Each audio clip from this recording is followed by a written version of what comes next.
mesmerizing Luka last night. The dunk with Wiggins driving past Bullock before levitating and throwing it down over Doncic almost didn't count after the refs called an offensive foul on Wiggins, but they overturned the call after a replay review. Luka, what do you think about that dunk? That was impressive, I'm not gonna lie. I saw the video again, I was like, oof. That was pretty incredible, I wish I had those bunnies. Okay, better Warriors playoff dunk. Is it Wiggins or Baron Davis on AK-47 in the 2007 playoffs?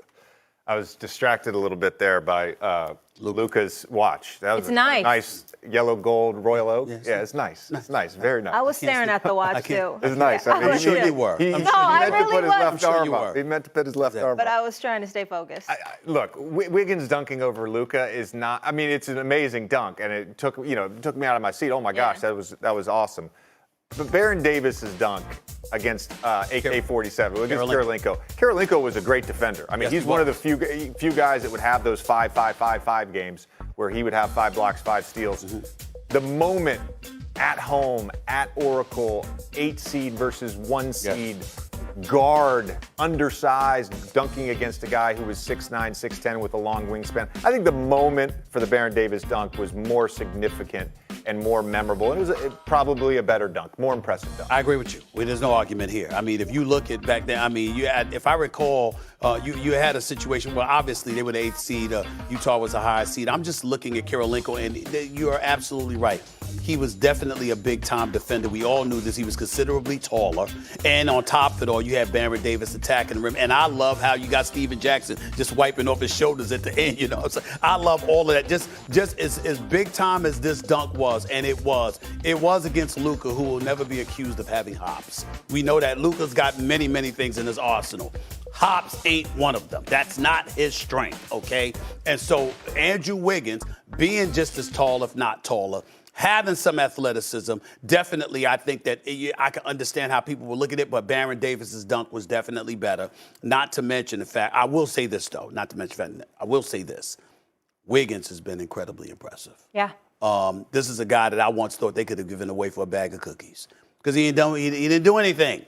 He's just too demure, too quiet, went along to get along, had the quietest 18, 19, 20 points per game you'd ever see. I thought that about him. That changed this year. The first part of the year when he ultimately earned himself as an all-star, the all-star nod, and the way that he has played during these playoffs. If you look at Andre Iguodala, and what your expectations are of him when he is healthy, look at what Wiggins is doing. Look at what he's doing on the defensive side of the ball. Not to mention, he's burying perimeter shots, including three-pointers when given the opportunity to do so. He's long, he's athletic, and he's been going after it. And it's like the Steph, the Clay, the Draymond, the Jordan Poole mentality. It sort of infused something in him where you're seeing something a little bit different from a personality perspective in terms of his assertiveness. And he's really stepped up. I've been very, very impressed with Andrew Wiggins, and he can be a difference in terms of their championship aspirations because of who they're going to go against next. I think that what's so interesting about this is sort of the narrative around a player and what expectations as a number 1 pick can do to a player, what the wrong role can do around the narrative of a player. Andrew Wiggins, to me, is in the perfect situation right now. As a number 1 option, playing on bad Minnesota teams, that wasn't the right role for him. I go back to 2019 summer when Kevin Durant clearly going to leave the Warriors. The Warriors being able to facilitate a sign and trade. They overpaid for D'Angelo Russell. They gave him the max, but they paid him $30 million a year so that they could cash that chip in at some point. And Wiggins was the guy that they ultimately ended up getting, and he has been a perfect fit for them. Spot up threes as a cutter, so valuable. How many times this year have we seen out of after timeout plays where he is the screener for Steph Curry? Knowing that 2 guys are going to run at Steph, he slips right to the rim for a layup. And, of course, his defense and his rebounding has been really good in the playoffs as well. I just think on this team, he doesn't have to be the guy. That's not who he is, but he's so valuable as that 3rd or 4th guy, as a big wing. And I'm really happy for him that he's been able to change the narrative around his career. Well, I'm happy for him as well, but let's be clear. He earned it. He earned changing that narrative, just like he earned the initial narrative there was out about him. Yeah. You see, a lot of times people walk around or people try to treat other individuals like they've been victimized by somebody else. No, you were victimized by yourself. You were a number 1 pick. You were in Minnesota. You were a bit demure. You were a bit passive. You weren't nearly as aggressive. You certainly didn't embrace the responsibility that comes along with being a number 1 overall pick in terms of being the face of a franchise, taking the bull by the horn and being aggressive about it. Okay, so that was what his situation was. He goes to Golden State. More specific role is required from him. He's got leaders around him. Everybody is not made of an ilk. That's not a crime. He did nothing wrong. I'm simply saying that there's an expectation that comes with being a number 1 overall pick. So some of the criticisms or the skepticism that was thrown out there about Andrew Wiggins, he had earned that. And now this year, he has shown that he has earned all the praise he is receiving, because we get an opportunity to look at him in a different light, because he is showing a level of productivity and assertiveness that we were looking for from him years ago. So I'm going to disagree with that to a point, just because the productivity is not there from when who he was in Minnesota. I mean, you're looking at numbers. I'm looking at moments. No, let me explain that for a second. So in Minnesota, he's a 20-plus per game scorer. Mm-hmm. He's a high-volume shot creator. He's inefficient. And I think that's where some of the narrative that we're talking about is created. You know, he wasn't a generational, transcendent player. Okay. Doesn't mean he's not valuable. Correct. And is not a star in a different role, Correct. which has what he has been with the Warriors. So, should he have been an All-Star this year? Probably in a normal year where the Western Conference is healthier, he probably doesn't make an All-Star team, let's be honest. Mm-hmm. I don't know that he's that level of player like a Kawhi Leonard or a Paul George, right? Mm-hmm. No, but listen, hold on. Right. But in this setting, he is a star in his role as a 3rd or 4th guy. He is not a number 1. Well, we don't disagree there. But I think the way that he was playing in the first half of the season, regardless of who would have been available, I totally understand when you talk about a start as opposed to a reserve. But the way that he was playing in the first part of the season, before Clay arrived in January, the way that he was playing, I mean, Andrew Wiggins was playing lights out. He was having a spectacular earlier part of the season. We were all impressed by what we were seeing from him. Yep. Thinking about the Dallas Mavs. Now, I would remind everybody that last night, Luka Doncic dropped 40. Mm-hmm. I would remind y'all that in this series, he's averaging about 40 on 50% shooting. Reggie Bullock, God bless him, won the Kareem Abdul-Jabbar Social Justice Award. Yes, they well deserved. Huge props. If you know about his background with his family and what happened to his sister and what have you, major props to him. But he shot 0 for 10 last night. Okay? And then you look at a guy like Max Kleber, he shot 0 for 5. Ladies and gentlemen, that's 0 for 15. 0 points on 0 for 15 shooting.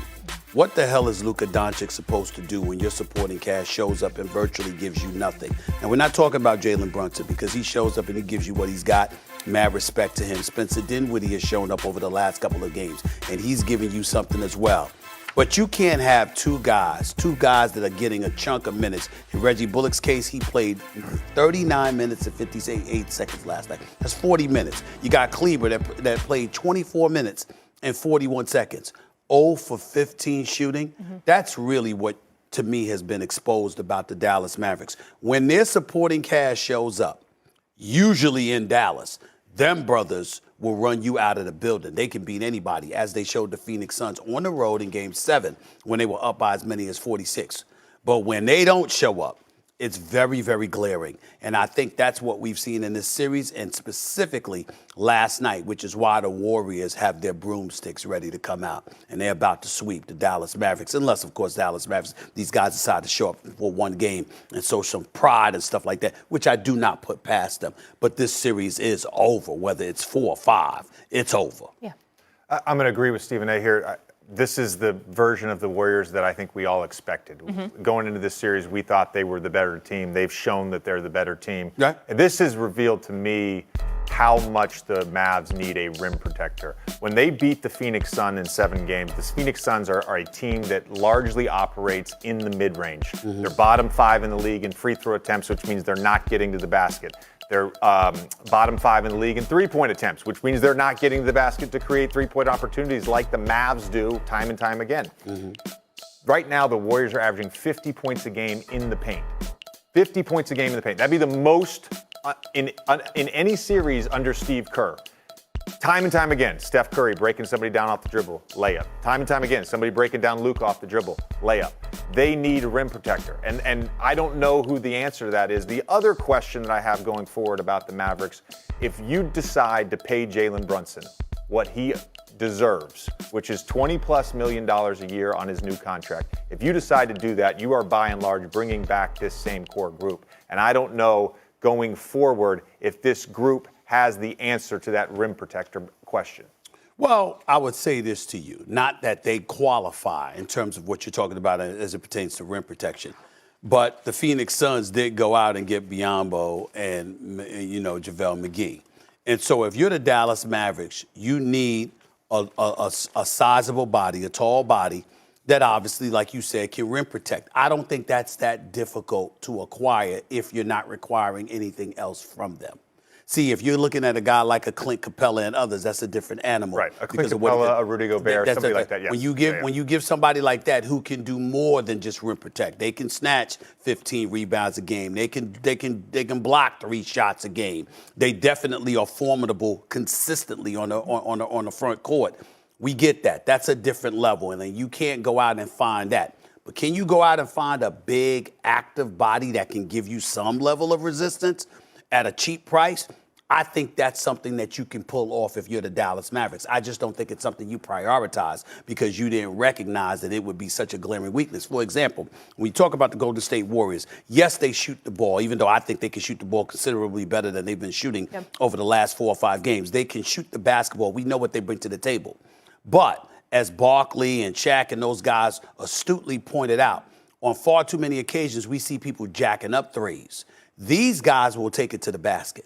The Warriors will attack on the interior. They'll get to the hole, whether it's a Steph, who's gotten to the hole now more than I've ever seen him before. We know Jordan Poole can attack the basket. Even a Klay Thompson coming back from the 2-year layoff, he's attacked the basket. And so you see the level of aggression that they have because you don't have anybody formidable waiting for you on the interior for the Dallas Mavericks. You can go out and get something will be better than what they have because they have virtually nothing on the interior defensively. And that's what you're seeing right now. Well, it's interesting because I do think the Mavericks have good wing defenders. Dorian Finney-Smith is a great wing defender. Reggie Bullock has been really good in these playoffs guarding the basketball. Maxi Kleber is an underrated defender. They just don't have anybody that's going to create a paint consequence. Other than Jalen Brunson taking a charge. I'm talking like real rim protection. They don't have that. They don't have it. And it's interesting to me because they do have the wing defenders, but because of the Luka hunting and because of Steph and his threat of his three-point shot, they've elected to double-team him quite a bit in this series. And so far, when they double-team him, the Warriors have shot 60%. They're 15 of 25. That's about 8 times a game. Right. And we've seen it time and time again in the playoffs. You've got to make a decision with how you're going to guard Steph in pick and rolls, off the ball, all that stuff. You almost have to be the Detroit Pistons from the 80s. Like Chuck Daly said, guard your man. Right, don't double. Exactly. Because there's too many shooters. So here's how I look at this going forward. When they get to the finals, and they will, I think, beat the Mavericks, you're talking about 2 teams in the Eastern Conference who don't really have to double. And I'm not saying they won't at times, and I'm not saying Steph Curry won't have a 40 ball at some point in the finals. But their offense, their defenses are based on having multiple wing defenders, 5 men that can switch. And so that's where I think this finals, whoever wins the East, this finals is going to be really interesting. Yeah, and both the Eastern teams are beat up, and they're probably going to have a longer series as well. In other words, this series against Dallas is no indication of what's coming. No indication. You know who else Golden State